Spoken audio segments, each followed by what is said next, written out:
Hello, dear friends. Here we are.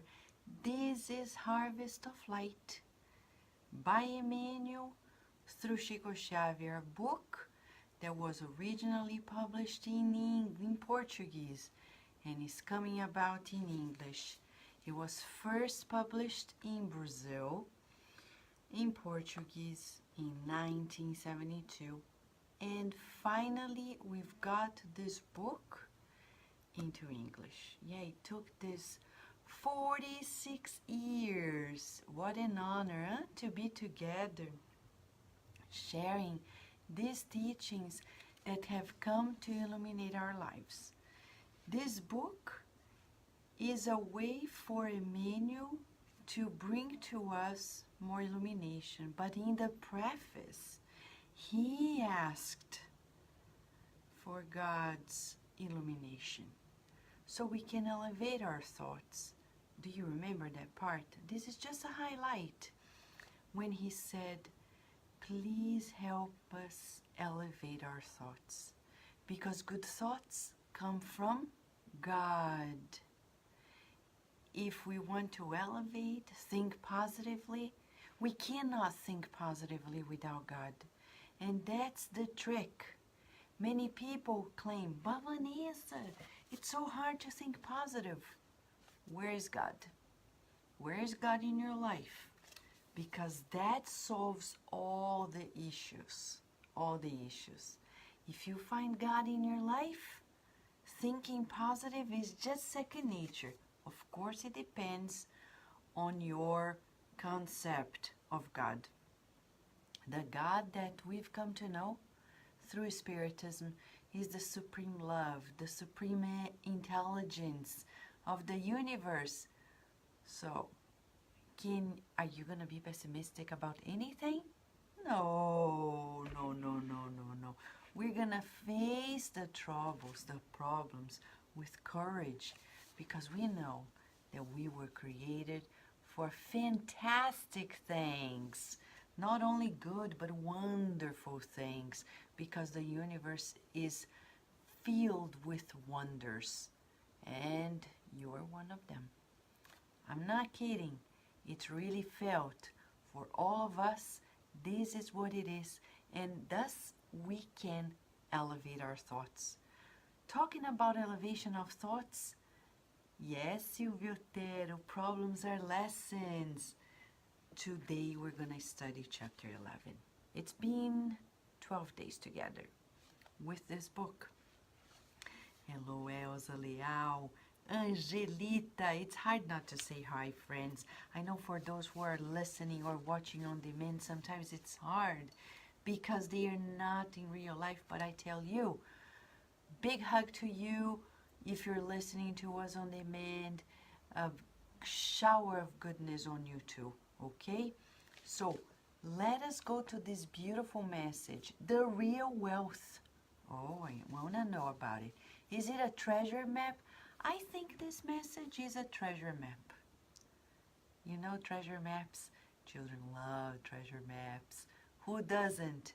So let us read what Emmanuel is going to tell us. He quotes from Paul to the Philippians, chapter 4, verse 19. Because my God, according to his riches, will supply all your needs. Paul to the Philippians, chapter 4, verse 19. Emmanuel then kindly explains and leads us into the following understanding. Each individual carries with them the values that they cherish in life. Wherever they travel, the wise carries the treasures of knowledge in their spirit. Wherever they are, the good individuals keep the wealth of joy in their souls. Individuals of goodwill carry with themselves the talents of sympathy. Sincere people hide their spiritual beauty in their, or keeping their spiritual beauty in their personality. The children of good faith cultivate the flowers of hope. The companions of courage radiate from themselves the energy of good cheer. Resigned and courageous, souls are enriched by the gifts of experience. The workers of charity are interpreters of the higher life.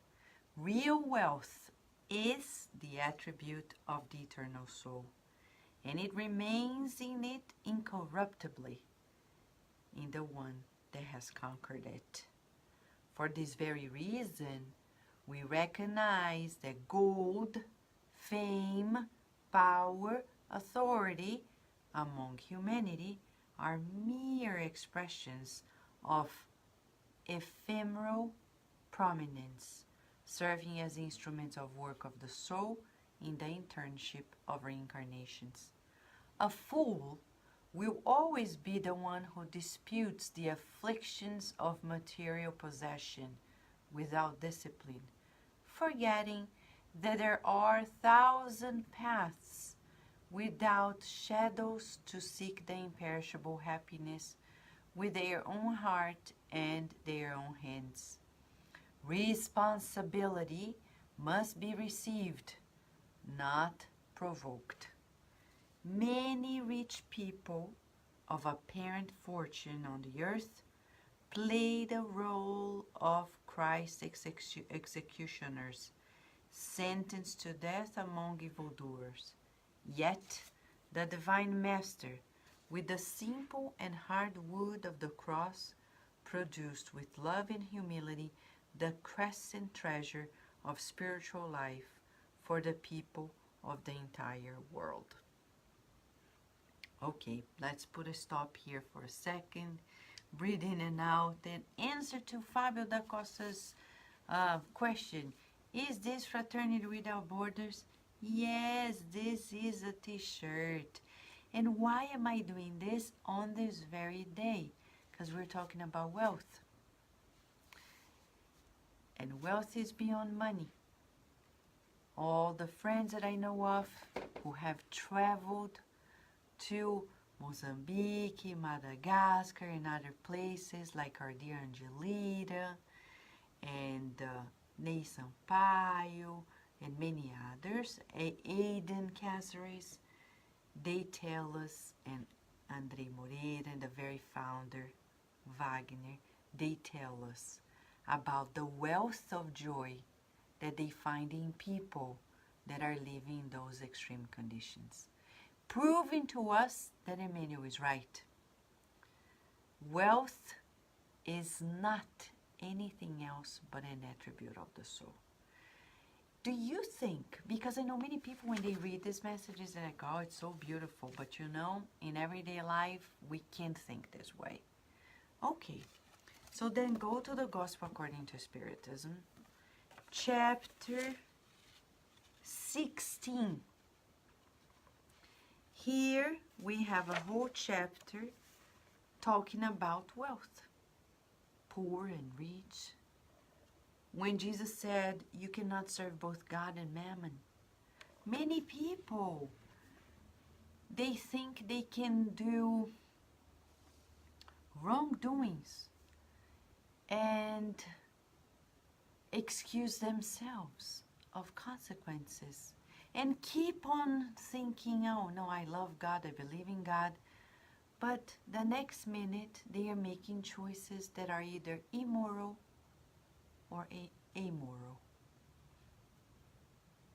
It doesn't make any sense. In this day and age, it's not gonna happen, because sooner or later we'll have to decide what we are doing with our lives. We're living a moment of transition on the earth. You know it, I know it. What does that mean? That means that this reincarnation is vital or fatal. Vital if we choose the right. Fatal if we choose the wrong. Because depending on the wrong, we won't be able to stay much longer on earth. We'll need to reincarnate in another school. To stay in this school, we need to follow the progression of this school. And what is it? We're progressing into a world that is predominantly going to be good. That means that inside of us, 51% or higher needs to be turned to the good. If we're a little good, but a lot of evil, and when I say good and evil, what does that mean? Evil is simply the absence of the good, and good is all about the harmony with the Creator, with the laws of life, being compliant with the laws of life. Are we being compliant? But Vanessa, how do I know if I'm being compliant? Easy, huh? That's a homework. Not so easy to do because it takes time. It's easy in the sense it's there, it's straightforward, but it takes time. Third part of the Spirit's book by Kardec, Divine and Natural Laws. Read them and check. Am I on this path or not? Check, check. Each and every question. Yes, I'm doing this. I'll do a quick quiz. For example, do you think you're just? Many people say, no, I love justice. I'm so just. I like to be fair with people. Okay, the concept of justice according to Spiritism is such that it tells us that we need to respect people's rights. Do we? Do we respect? Yes, but. No, there's no but. It's like respect. So we cannot check yet. Maybe we cannot check. Because if people don't do the way we want, we stop talking to them. It happens in families. It happens in families. It happens in schools. It happens at work. It happens in friendships.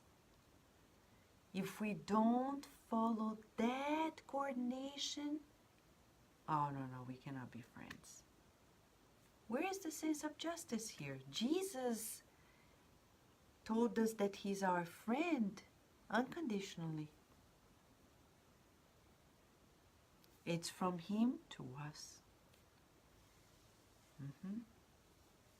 So, for example, when they say that charity encompasses benevolence towards everyone,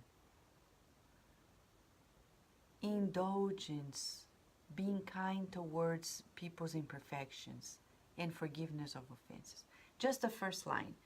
Benevolence towards everyone. Do we have goodwill towards everyone? No.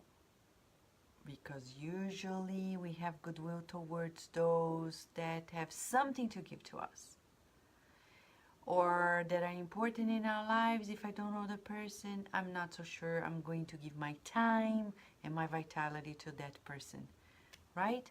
So Sunshine is reminding us exactly. Evil is ignorant, lack of knowledge, lack of experience, right? So Jesus was right, Sunshine, when He said, Father, forgive them, for they don't know what they are doing. So what we're talking is that we need to know. That's why we're here at 11 p.m. We need to study and instruct ourselves and love all the more and not be afraid to learn the new. Because when we learn the new, we evolve. I remember Mentor Joseph once telling me, I needed to create websites, I needed to make videos, I needed to learn all these things. And I said, oh my gosh, I can't believe somebody who used to do that for us is no longer here. How do we do?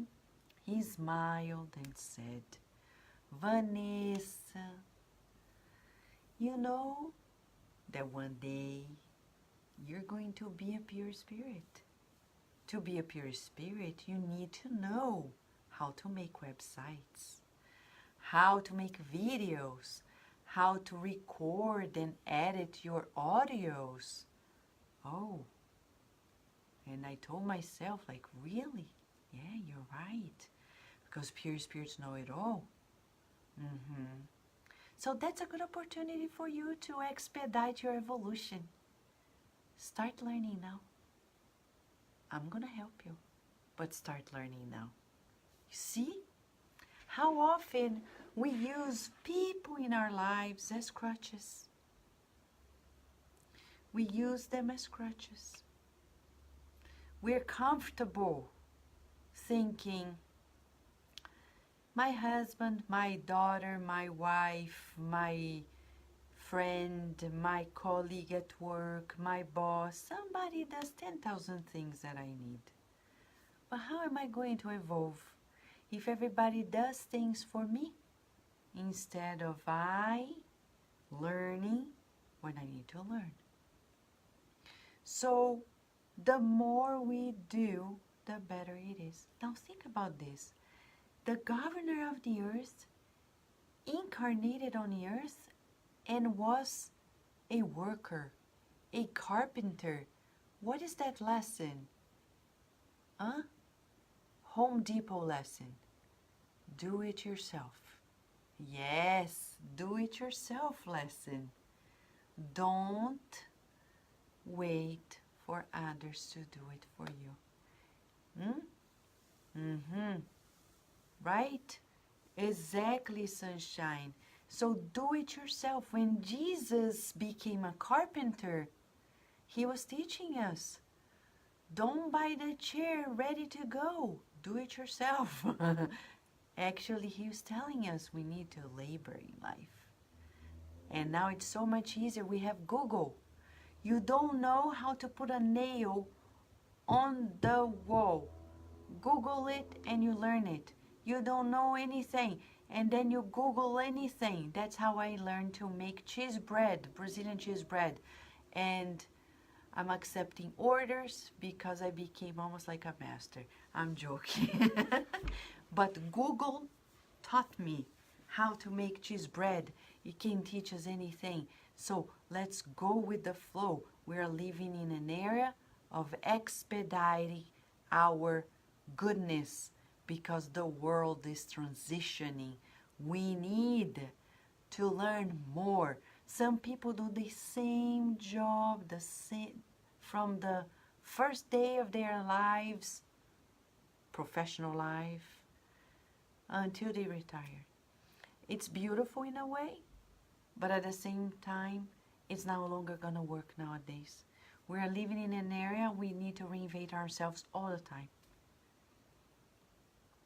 All the time. Learning new things. Acquiring more knowledge. We are in an era of super acquisition of knowledge and experiences. And now with the boosting of spiritual knowledge in this planet through social media, we have another opportunity of acquiring more knowledge. And that's real wealth. Right? It's real wealth. So he gives us beautiful examples.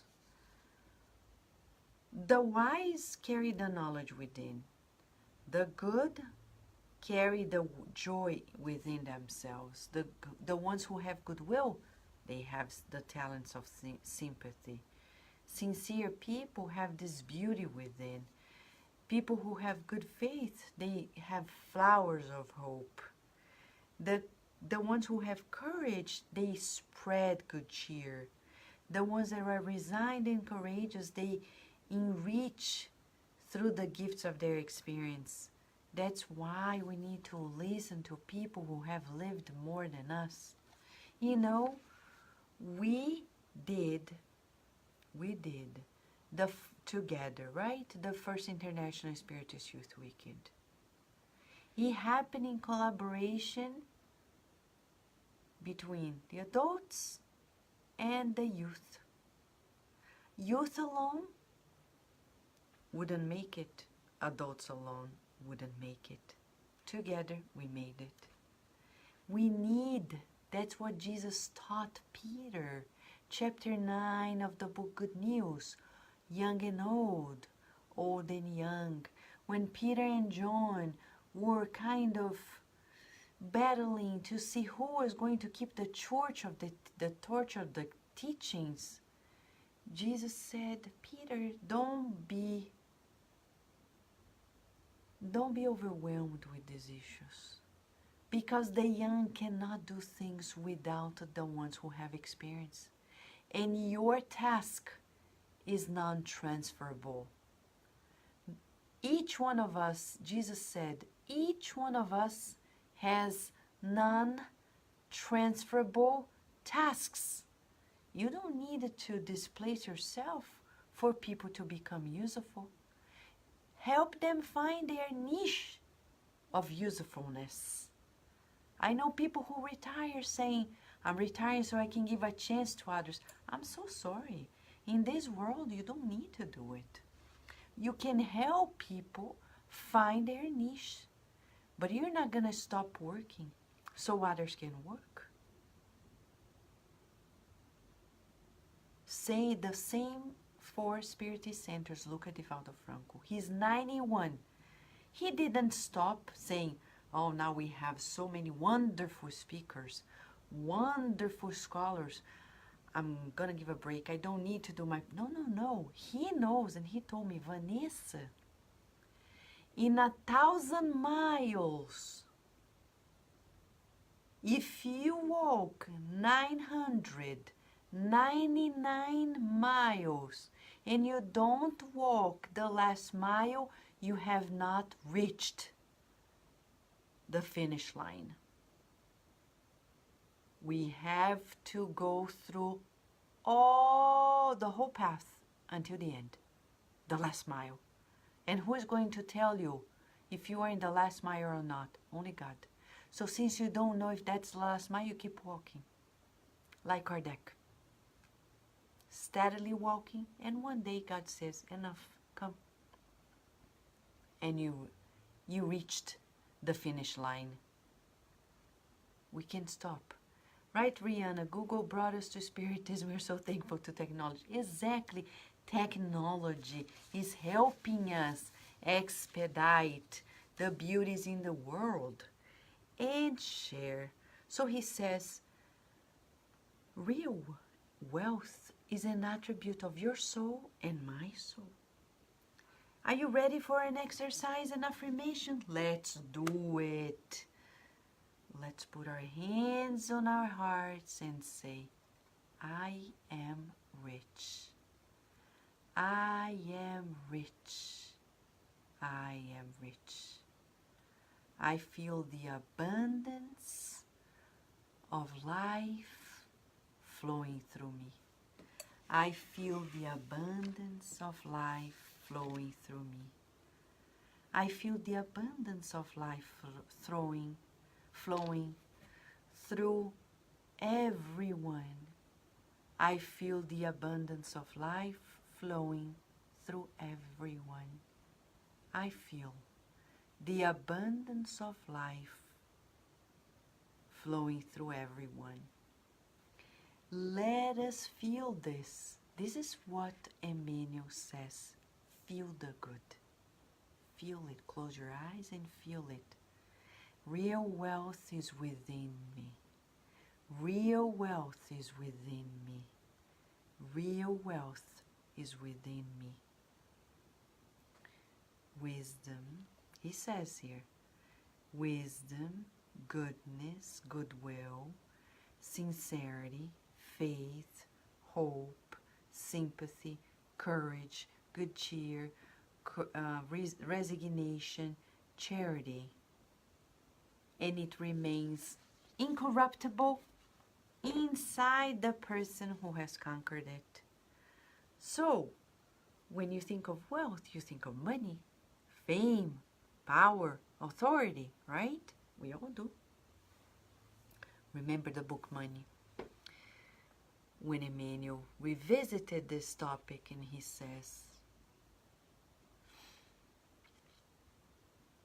abundance and scarcity are not things we have. They are feelings we feel. So it's up to you to feel rich or poor, to feel courageous or not. You co-create the pace. I co-create. I must first think, visualize to mold it.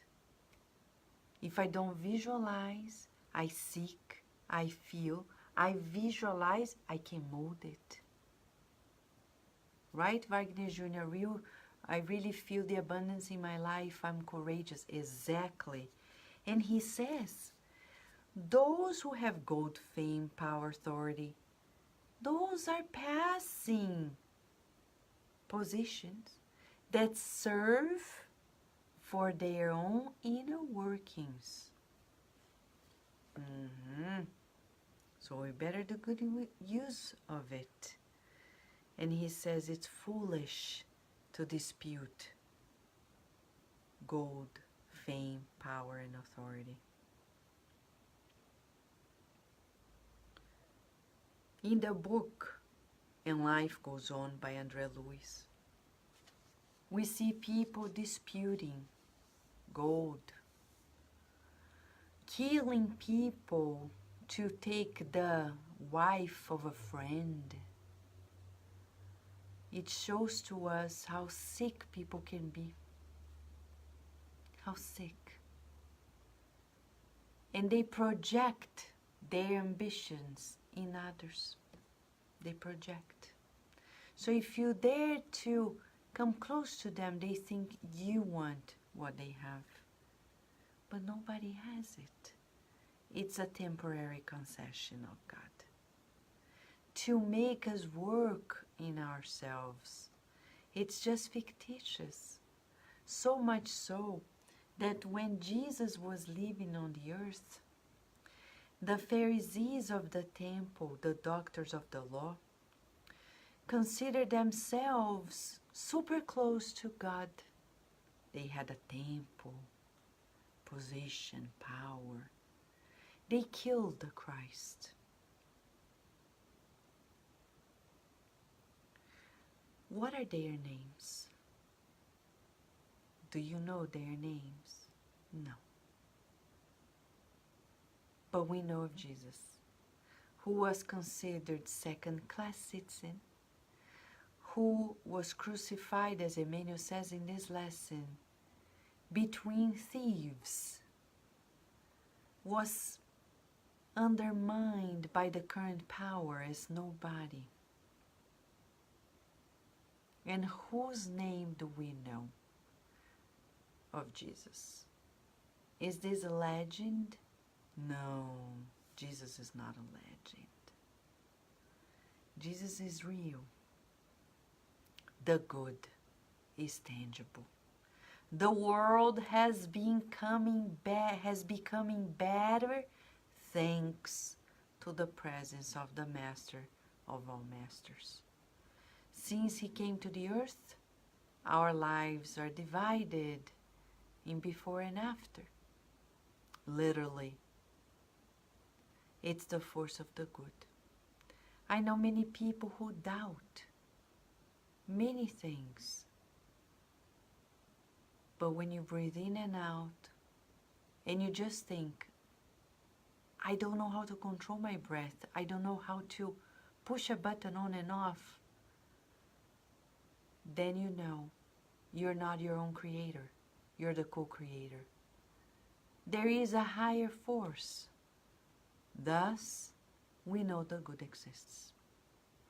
Contemplating nature, says our dear, the spirits through the mediums at Kardec's time, compiled by Kardec in the Spirit's book, first chapter, when he asked, how can we prove the existence of God? And one of the things that the spirits recommended as an exercise is contemplate nature. But you don't need to go outside. Your own nature. Contemplate. You're speaking and your hand is moving. And that's How do you do it? Ask neuroscientists. It's not simple. Because there are people who are paralyzed and they cannot do this. Who invented this? I didn't. Neither did you. What force is this? When you study the biology of our bodies, we're mesmerized. The beauty of the nervous system, the precision of it all. It must be God. We name it God, but it doesn't matter the name. We know it's superior to us, and it's not human. If it is so, Mother Teresa reminds us everything is between God and us. So Emmanuel then says, do not provoke responsibility. It must be received. Some people, they cannot handle gold, but they provoke it. They go after it. They lose their lives. They lose the lives of their children. I know many parents, because their need for more financially, they take their little babies and give it to somebody else to take care of, in the name of paying mortgage, of paying off their things. We understand cases in which there is no escape. There should be people helping ourselves, but they don't. But when it comes to our choice to make less money and take care of our children, it's a tough decision. But it's one of the wisest decisions. If and only if we're prepared or we're willing to spend quality time with our children. It's not about being present and making the child go crazy. It's about being really present and loving and caring and disciplining with love, educating. This is real wealth. We didn't provoke the responsibility. Though, when we talk about authority, there are people who seek to be parents, provoking the responsibility without being prepared. They have a hidden agenda. Oh, if I have a child, in my job, if I am a man, because we know that happens, if I'm a man and I'm married and I have children, I'm looked at differently. So then, let's make babies. But we're not going to take care of them. No time. That's when responsibility is provoked. And when we have fame, power, and that happens in Spiritist centers, people sometimes, they feel like they have nothing else to do. And they say, I am going to have the time of my life creating a Spiritist center, and in that, I will make my professional life. It doesn't work. Because the Spiritist Center must be a work of love from all the hearts that are connected to it. We can never stop working to create a Spiritist Center or to live of it. No matter how much we dedicate our lives to it, in that we shall not put all of our hopes and expectations. Because the center is a place of service where we serve, we grow, a school where we grow, a hospital for those who are in need of help, and a temple where we cherish our foundation with God, right?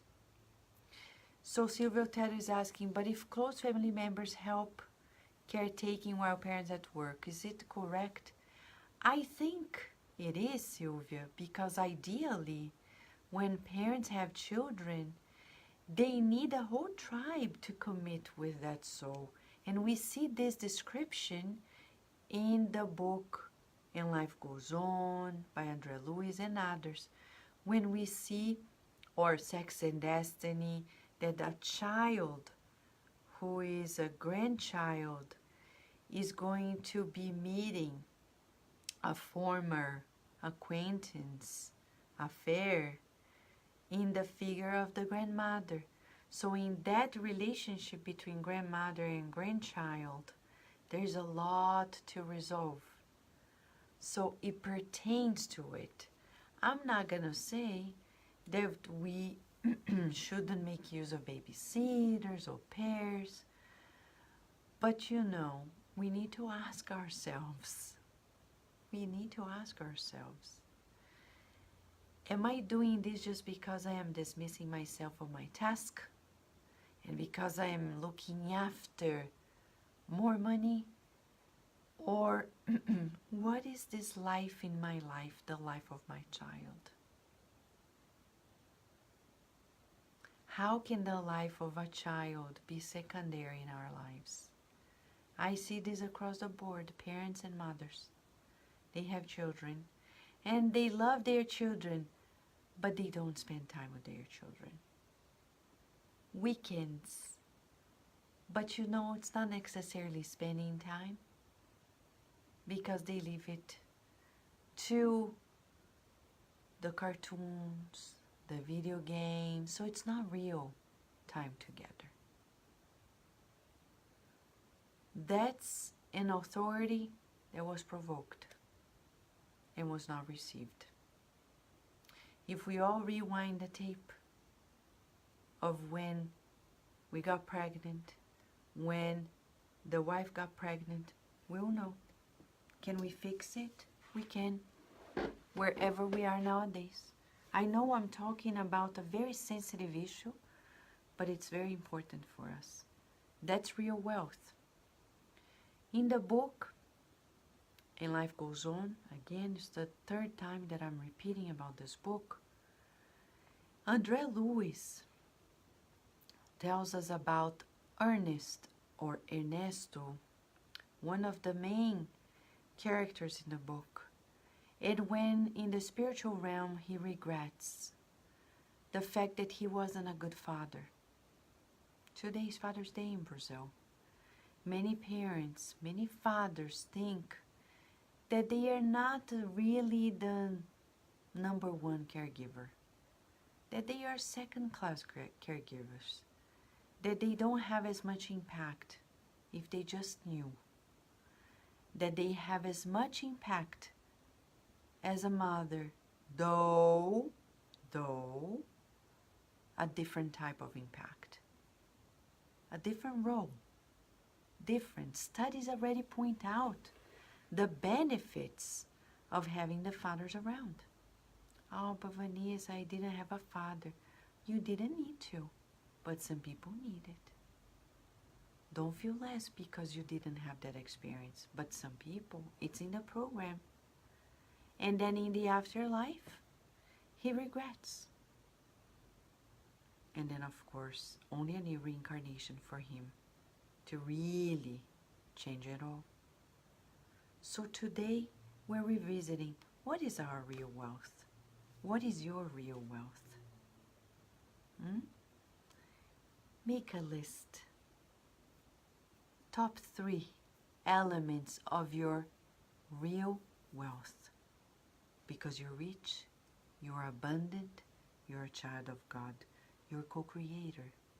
In this real wealth, Emmanuel says, we will find the Divine Master, and like him, producing love, humility, the crescent treasure of spiritual life for all, like he did to us. So you have a non-transferable task.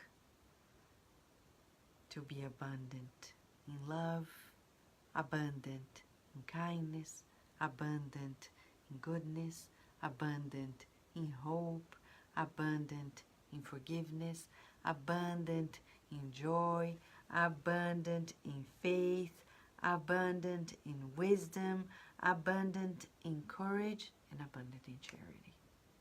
It's your destiny. It's all of our destinies. So, let's cherish it. As Emmanuel says, each individual carries within themselves the values that they cherish in life. Shall we, friends? Yes. What a joy. I feel like singing. Joy to the world, the Lord has come. Let everybody sing. Let everybody sing. I feel like Christmas because whenever Jesus is felt this close to us, it is Christmas Day.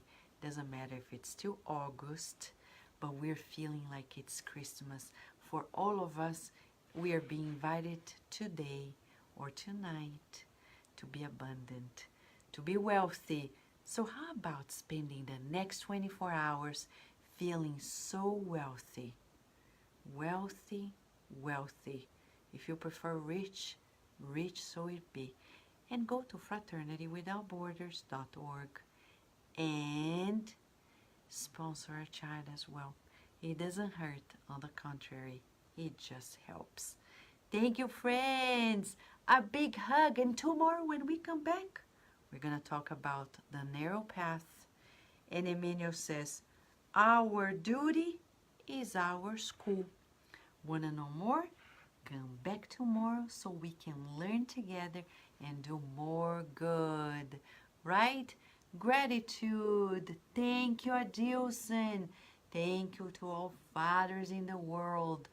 And lots of love. You're wealthy, and so be it.